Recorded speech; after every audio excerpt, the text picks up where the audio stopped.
ஆண்டவரும் இரட்சகருமான இயேசு கிறிஸ்துவின் ஈடு இணையற்ற நாமத்தில் அன்றன்றுள்ள அப்பம் வாசகர்களுக்கு எங்கள் அன்பின் வாழ்த்துக்கள். 2026 ஆண்டு ஜூன் மாதம் 10ஆம் தேதி புதன்கிழமைக்குரிய தின தியானம். இன்றைய தலைப்பு சொன்னபடியே.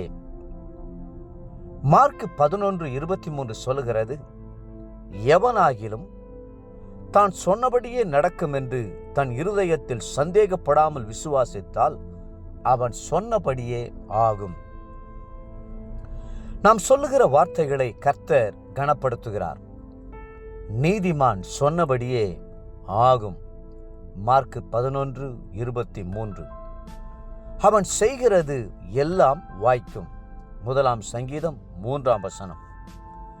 இயேசுவே கர்த்தர், தேவன் அவரை மரித்தோரிலிருந்து எழுப்பினார் என்று என் இருதயத்தில் விசுவாசிக்கிறேன் என்று முழு இருதயத்தோடு சொன்னால் ரட்சிக்கப்படுவீர்கள் என்று வேதம் சொல்லுகிறது.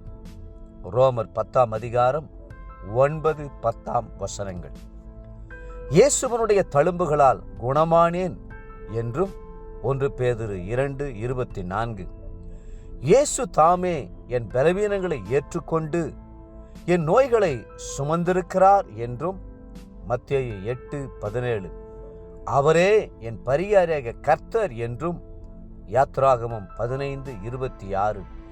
நாம் சொல்லும்போது சுகத்தையும் ஆரோக்கியத்தையும் பெற்றுக்கொள்ள முடியும். அவர் என்னை விட்டு விலகுவதும் இல்லை, என்னை கைவிடுவதும் இல்லை என்றும் எபிரெயர் 13:5. அவருடைய சமூகம் எனக்கு முன்பாக செல்லுகிறது என்றும் யாத்ராகமம் 33:14. அவர் எனக்கு இளைப்பாறுதலை கட்டளையிடுகிறார் என்றும் 2 நாளாகமம் 14:7. சொல்லும்போது நாம் தேவ சமூகத்தையும் அவருடைய பிரசன்னத்தையும் உணர முடியும். நான் ஒன்றுக்கும் கவலைப்படாமல் எல்லாவற்றையும் குறித்து என் விண்ணப்பங்களை தேவனுக்கு தெரியப்படுத்துவேன் என்று விசுவாசத்துடன் நாம் சொல்லும்போது பிலிப்பியர் 4:6. கவலையிலிருந்து விடுதலை பெற முடியும். என்னை பலப்படுத்துகிற கிறிஸ்துவினாலே எல்லாவற்றையும் செய்ய எனக்கு பலன் உண்டு என்று சொல்லும்போது பிலிப்பியர் 4:13. நாம் தேவ பலனையும் பெற்றுக்கொள்ள முடியும். கர்த்தரின் மெய்ப்பராய் இருக்கிறார், நான் தாழ்ச்சி அடையேன் என்றும் 23ஆம் சங்கீதம் 1 வசனம். என் தேவன் தம்முடைய ஐஸ்வரியத்தின்படி என் தேவைகளையெல்லாம் சந்திப்பார் என்றும் பிலிப்பியர் 4:19. சொல்லும்போது நாம் குறையில்லாத நிறைவான வாழ்க்கையை பெற முடியும். என்ன சொன்னால் ஆசீர்வாதங்களை பெற்றுக்கொள்ள முடியும்? என் தேவனாகிய கர்த்தருடைய கட்டளையின்படியெல்லாம் செய்ய நான் கவனமாயிருக்கும்படி அவருடைய சத்தத்துக்கு செவி கொடுப்பேன். என் தேவனாகிய கர்த்தர் பூமியில் உள்ள சகல ஜனங்களிலும் என்னை மேன்மையாக வைப்பார். நான் பட்டணத்திலும் ஆசீர்வதிக்கப்பட்டிருப்பேன், வெளியிலும் ஆசீர்வதிக்கப்பட்டிருப்பேன். என் கற்பத்தின் கனியும் என் நிலத்தின் கனியும் என் மாடுகளின் பெருக்கமும் என் ஆடுகளின் மந்தைகளுமாகிய என் மிருக ஜீவன்களின் பலனும் ஆசீர்வதிக்கப்பட்டிருக்கும். எனக்கு விரோதமாய் எழும்பும் என் சத்துருக்களை கர்த்தர் எனக்கு முன்பாக முறியடிக்கும்படி ஒப்பு கொடுப்பார். ஒரு வழியாய் எனக்கு எதிராக புறப்பட்டு வருவார்கள், 7 வழியாய் எனக்கு முன்பாக ஓடிப்போவார்கள். கர்த்தர் என் களஞ்சியங்களிலும் நான் கையிடும் எல்லா வேலையிலும் எனக்கு ஆசீர்வாதம் கட்டளையிடுவார் என்னும் வேத வாக்கியங்களை விசுவாச அறிக்கையாக நீங்கள் சொல்லுவீர்களேயானால் அனைத்து ஆசீர்வாதங்களையும் பெற்றுக்கொள்வீர்கள்.